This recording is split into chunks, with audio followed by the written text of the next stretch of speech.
Hello everybody and welcome to today's video on the forums. So today I'm going to be introducing the feature, but I'm also going to be showing you some tips and tricks on how to best utilize the feature to drive engagement within your client base. So the first thing I want to show you is where to find it. So all you have to do is go to the left hand side of the web platform. You can click onto the community forum page, and on the left hand side you'll be able to see all of the community forums that you've created, and you can also add your own too.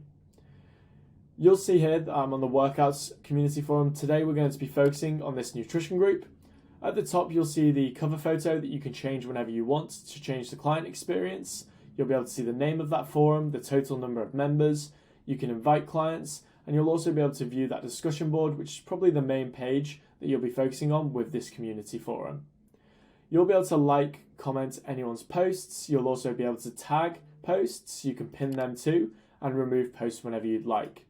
When posting, you just press on write something. You'll be able to add that in. You can add any messages, any photos, any videos, any GIFs. You can post it straight away, or you can schedule that post in advance. When you schedule that post, you'll see that that pops up in a scheduled post section. The other sections of the forum, you have the members list. So this is where you can manage all of your members by adding them and removing them. You'll also be able to see a leaderboard if you've connected that leaderboard through the automation. So we do have a separate video on the leaderboard, so if you haven't checked that out, definitely have a quick look at that. On the three dots here, you'll also be able to manage notifications, view any advanced settings by adding descriptions, changing the name, and you'll also be able to leave that group if you want to as well.